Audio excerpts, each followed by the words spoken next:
మహాశివరాత్రి రోజు రుద్రతంత్రంలో పాల్గొని ఎలాంటి బలమైన సమస్యల నుంచైనా బయటపడే సంపూర్ణ శివానుగ్రహాన్ని పొందండి.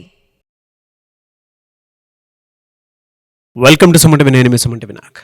అకార్డింగ్ టు వేదిక్ ఆస్ట్రాలజీ కనుక మనం చూసుకుంటే కర్మ సిద్ధాంతంలో పునర్వసు నక్షత్రం వారికి ఎస్పెషల్లీ విమెన్కి ఏ విధంగా ఉంటుంది అనేది ఈరోజు మనతో పాటు వేదిక్ ఆస్ట్రాలజర్ ఉమా గారు ఉన్నారు. అది వారి మాటలో తెలుసుకుందాం. హలో ఉమా గారు. హలో నాగరాజ్ గారు. వేదిక్ ఆస్ట్రాలజీ ప్రకారం కనుక మనం చూసుకుంటే పునర్వసు నక్షత్రం వారికి ఎలా ఉంటుంది, ఎస్పెషల్లీ విమెన్కి వారు ఏ కర్మని అనుభవిస్తున్నారు అనుకోవచ్చు? ముఖ్యంగా నాగరాజు గారు, కర్మ సిద్ధాంతము మన వేదిక ఆస్ట్రాలజీకి మూలమైందండి. దాంట్లో ముఖ్యంగా 3 రకాలుగా విభజించబడి ఉంటుంది. మొదటిది సంచిత కర్మ. అంటే నేను అనే పదానికి అర్థం నా జీవాత్మ అని అర్థం. నా జీవాత్మ ఎప్పుడైతే ఆరంభమైందో అక్కడి నుంచి ఎన్ని జన్మలు నేను ఎత్తానో అన్ని జన్మల్లో నేను ఏవైతే కార్యాలు, పుణ్యకార్యాలైనా పాపకార్యాలైనా నేను చేసి ఉన్నానో దాన్ని కర్మ అంటారు. అక్కడి నుంచి వెంట పెట్టుకుని వచ్చి ఇప్పుడు ఈ నిమిషం వరకు మనకున్నటువంటి కర్మనే సంచిత కర్మ అంటారు. ఉదాహరణకి వేదిక ఆస్ట్రాలజీలో కాలసర్పదోషము అని ఉంటుంది. కాలసర్పదోషం చూసినప్పుడు అమ్మాయి కాలసర్పదోషం కేవలం మీకు మాత్రమే వచ్చింది కాదు, మీ వంశపారంపర్యంగా వచ్చింది అని మనం చెప్తాం. అంటే మనం చేసినటువంటి కర్మనే కాకుండా వంశపారంపర్యంగా వచ్చినటువంటి కర్మ కానీ, అంటే వాళ్ళు చేసిన తప్పులకి కూడా మనం బాధ్యత వహించాల్సి వస్తుంది. వాళ్ళు చేసిన దానికి మేమెందుకు అనుభవించాలని అనుకుంటూ ఉంటారు చాలామంది. వాళ్ళు చేసింది మీరు అనుభవించేటువంటి యోగం ఉంది కాబట్టి వాళ్ళకి మీరు మనవళ్ళగానో ముని మనవళ్ళగానో జన్మిస్తూ ఉంటారు. అది కూడా కర్మనే. ఆ రకంగా పుట్టారు కాబట్టి ఖచ్చితంగా అనుభవించాల్సి వస్తుంది. దాన్ని సంచిత కర్మ అంటారు. అంటే ఇప్పుడు మనము ఈ రకమైనటువంటి జీవితాన్ని, ఈ రకమైన శరీరాన్ని, ఈ రకమైనటువంటి సౌకర్యవంతమైన జీవితాన్ని గడుపుతున్నామంటే కారణం సంచిత కర్మనే. అదేవిధంగా మీకు ఏదైనా ఇబ్బందులు వచ్చినా దానికి కారణం సంచిత కర్మనే. ఇక రెండవది ప్రారబ్ధ కర్మ అండి. ప్రారబ్ధ కర్మ అంటే ఇప్పుడు ఈ క్షణము మనము మన శరీరంతో కలిపి మనం చేసేటువంటి కర్మ. ఇప్పుడు నేను ఒక 4 మాటలు మాట్లాడుతున్నాను, ఇది నా స్పృహతోనే నేను మాట్లాడుతున్నాను, నా ఇష్టపూర్వకంగానే నేను మాట్లాడుతున్నాను. లేదు ఇలా వెళ్ళి ఎవరినో కత్తించుకుని పొడిచాను అనుకోండి, నా స్పృహలోనే నేను పొడుస్తాను, నా చేతులతోనే నేను పొడుస్తాను. అంటే ఒక పక్క నేను మంచి చెప్పినా అది నా చేతుల్లో ఉంది, చెడు చూసినా అది నా చేతుల్లో ఉంది. మంచి చేస్తామా చెడు చేస్తామా అనేది మన చేతుల్లో ఉంటుంది. అదే ప్రారబ్ధ కర్మ. ఇది మన జీవితాన్ని డిసైడ్ చేస్తుంది, మన ఆచార వ్యవహారాలను డిసైడ్ చేస్తుంది. ఇక మూడవది ఆగామి కర్మ. ఇప్పుడు ఏదైతే మనం చేస్తామో, ఉదాహరణకి మనం ఏం చేసినప్పటికీ కూడా దానికి రాబోయే రోజుల్లో మన ఫలితాన్ని అనుభవించాల్సి వస్తుంది. ఇప్పుడు ఎవరు చూడట్లేదు కదా, ఎవరు మాట్లాడట్లేదు కదా అని చెప్పి నేను ఒక దొంగతనం చేసినా, ఎవరినో మోసం చేసినా, లేకపోతే ఎవరినో ఇబ్బంది పెట్టి నేను ఏదో డబ్బులు లాక్కున్నా సరే, అవి రాబోయే రోజుల్లో ఖచ్చితంగా నేను ఇప్పుడు మోసం చేస్తే అప్పుడు మోసపడతాను, ఇప్పుడు అబద్ధం ఆడితే అప్పుడు అబద్ధం వల్ల నేను మోసపోతాను, ఇప్పుడు నేను ఎవరినైనా కొట్టాలనుకుంటే అప్పుడు నేను కూడా అలాగే కొట్టించబడతాను. ప్రతిదీ కూడా రిఫ్లెక్షన్ ఉంటుంది. ఆ రిఫ్లెక్షన్ ఇచ్చేటువంటి సమయాన్నే ఆగామి కర్మ. దీన్నే ఆగామి కర్మ అంటారు. అంటే ఇప్పుడు మనం చేసిన దానికి రాబోయే రోజుల్లో ఎఫెక్ట్ ఖచ్చితంగా అనుభవిస్తాం. అది పుణ్యమైనా పాపమైనా ఖచ్చితంగా ఎవరిది వాళ్ళు అనుభవించి తీరాల్సిందే. ఈ 3 కర్మలు మనిషి జీవితాన్ని నడిపిస్తూ ఉంటాయి. వేదిక ఆస్ట్రాలజీకి మూలమైనటువంటిది, అత్యంత ముఖ్యమైనటువంటి కర్మలు ఇవన్నీ కూడా. ఇది ఈ 3 కర్మలకి సంబంధించింది నాగరాజ్ గారు. ప్రస్తుతం వారు ఏ కర్మను అనుభవిస్తూ ఉన్నారు పునర్వసు నక్షత్రం మహిళలు, దాన్ని ఎలా ఐడెంటిఫై చేయాలంటారు? తప్పకుండా నాగరాజ్ గారు, ఇప్పుడు నేను చెప్పేటువంటి 3 కర్మల్లో సంచిత ప్రారబ్ధ కర్మలు 2 కూడా పునర్వసు నక్షత్రాన్ని ఎఫెక్ట్ చేస్తూ ఉంటాయి. ఈ పునర్వసు నక్షత్రము 1, 2, 3 పాదాలు మిథున రాశిలో సంచరిస్తూ ఉంటాయి. అదేవిధంగా 4వ పాదం కర్కాటక రాశిలో సంచరిస్తూ ఉంటుంది.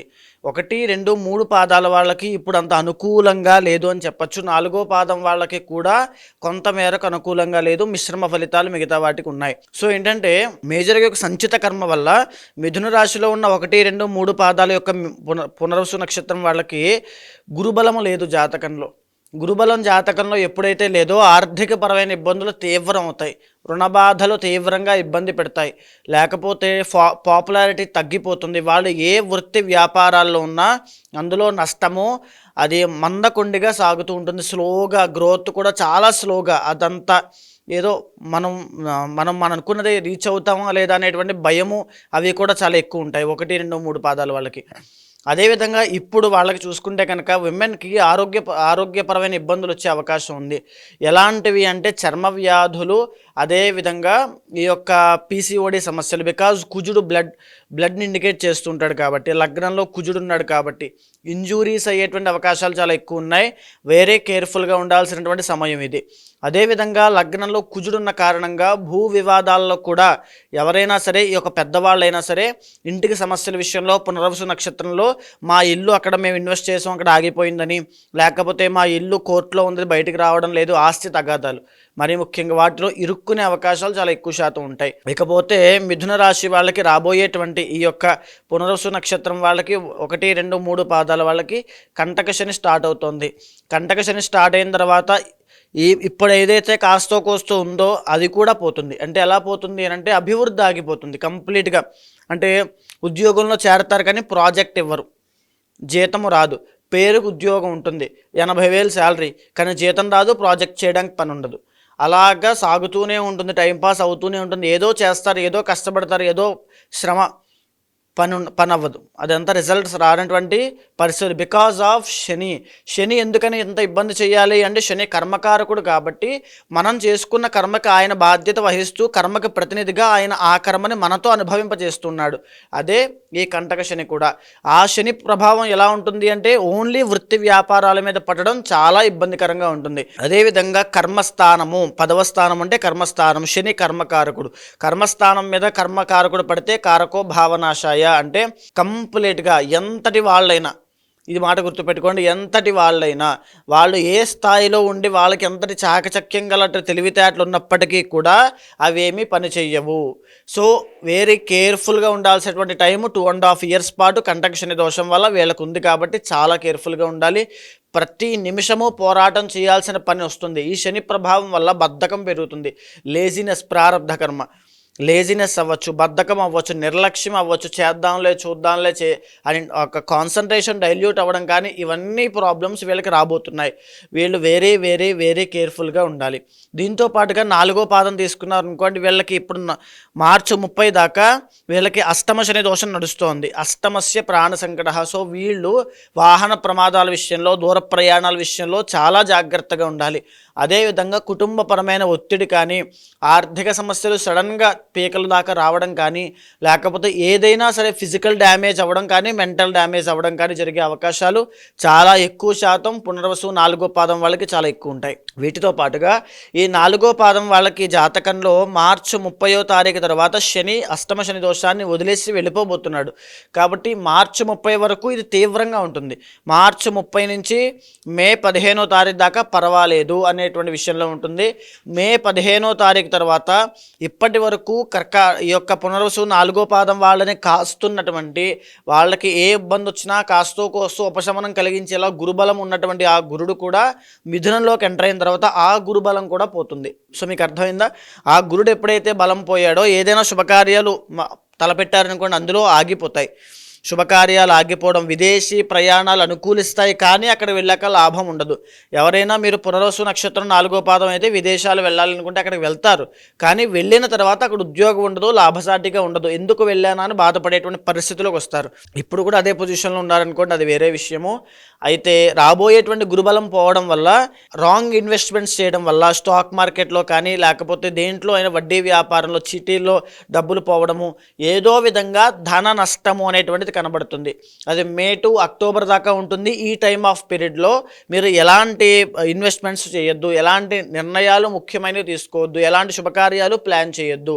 చేశారంటే చాలా ఇబ్బందులు పడతారు. డబ్బు విషయంలో ఎస్పెషల్లీ ఫైనాన్షియల్ మేనేజ్మెంట్ విషయంలో చాలా జాగ్రత్త తీసుకోవాల్సిన వాళ్ళు పునర్వసు నక్షత్రం 4వ పాదం వాళ్ళు.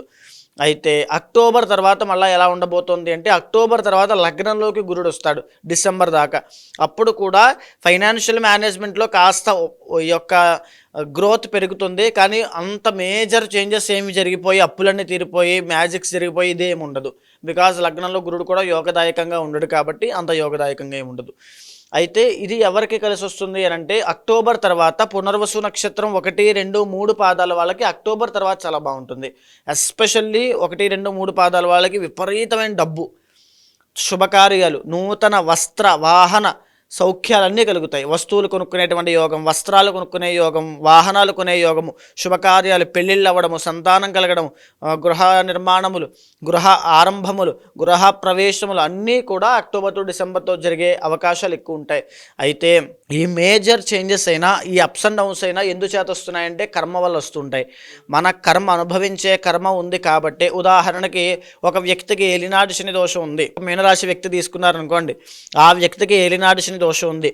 ఇంకో మీనరాశి వ్యక్తికి తీసుకోండి, ఆ వ్యక్తికి మీనరాశి ఉంటుంది. ఇద్దరు ఒకే రకమైన బాధ అనుభవిస్తున్నారా అంటే ఇద్దరికి కూడా సిమిలర్గా ఉండేటువంటి కొన్ని ప్రాబ్లమ్స్ ఉంటాయి. మిగతావన్నీ కూడా ఆ యోగాలు కానీ, ఆ దోషాలు కానీ ఇంటర్నల్ జాతకం మీద ఆధారపడి ఉంటుంది. వాళ్ళ ఇంటర్నల్ జాతకం బాగుంది అని అంటే ఈ యొక్క ఏలినాటి శని దోషాన్ని ఓవర్కమ్ చేస్తారు.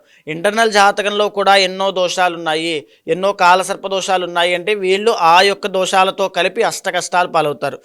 సో ఇదంతా నడిచేటువంటిది కర్మ మీద నడుస్తోంది కాబట్టి, కర్మ సిద్ధాంతమే వేదిక్ ఆస్ట్రాలజీకి మూలము కాబట్టి, కర్మ ప్రాయశ్చిత్తం చేసుకునేటువంటి ఈ యొక్క ఫిబ్రవరి 26వ తారీఖున సద్వినియోగం చేసుకోండి. మహాశివరాత్రి పర్వదినమున చేసేటువంటి కర్మ ప్రాయశ్చిత్త రుద్ర తంత్రంలో పాల్గొనండి. పాల్గొన్న ప్రతి ఒక్కరికి పునర్వసు నక్షత్రం 1, 2, 3, 4 పాదాలకి గురుబలం పెరుగుతుంది. అదేవిధంగా ఆర్థిక సమస్యలు పోతాయి గురుబలం పెరగడం వల్ల. రుణ బాధల నుంచి బయటకు వస్తారు. పెండింగ్ పనులు ఏవైనా ఉంటే అవన్నీ అయిపోతాయి. దీంతో పాటుగా శుభకార్యాలు జరుగుతాయి. తరువాత ఇంట్లో ఒక మంగళప్రదమైన పనులు జరుగుతాయి. ఎందుకు అని అంటే అనుభవించే కర్మని అక్కడితో స్వామి తీసేస్తారు కాబట్టి అక్కడి నుంచి శుభప్రదమైన జీవితాన్ని గడుపుతారు. ఎవరైనా, ఏ రాశి వారైనా, మీ ఇంట్లో ఉన్న వాళ్ళైనా తీవ్రమైన ఆరోగ్య సమస్యలతో బాధపడుతున్నారు, తీవ్రమైన కష్టాలతో ఇబ్బంది పడుతున్నారంటే వాళ్ళకి ఆ కర్మదోషం ఉంది కాబట్టి ఆ కర్మని తొలగించుకోవాలంటే ఈ కర్మ ప్రాయశ్చిత్త రుద్రతంత్రంలో పాల్గొనండి. మహాశివరాత్రి నాడు మాత్రమే చేస్తేనే సిద్ధించేటువంటి కార్యక్రమము. తప్పకుండా మీకు కింద కనిపించేటువంటి నంబర్కి కాల్ చేస్తే పూర్తి వివరాలు మా వాళ్ళు అందిస్తారు. వీళ్ళకి జనరల్గా సార్ అంటే ఏ వారం, ఏ రోజు, ఏ విధంగా ఏదైనా రెమెడీ చేసుకుంటే శుభ ఫలితాలు కలిగే అవకాశం? గురువారము అద్భుతంగా వీళ్ళకి యోగిస్తుంది. వాళ్ళు ఆ రోజుని చాలా సద్వినియోగం చేసుకోవచ్చు. థ్యాంక్ యూ అన్న, thank you so much Uma గారు. థ్యాంక్ యూ అండి. సుమన్ టీవీలో మీ పర్సనల్ అండ్ బిజినెస్ ప్రమోషన్స్ కోసం కింది నెంబర్కి కాంటాక్ట్ చేయండి.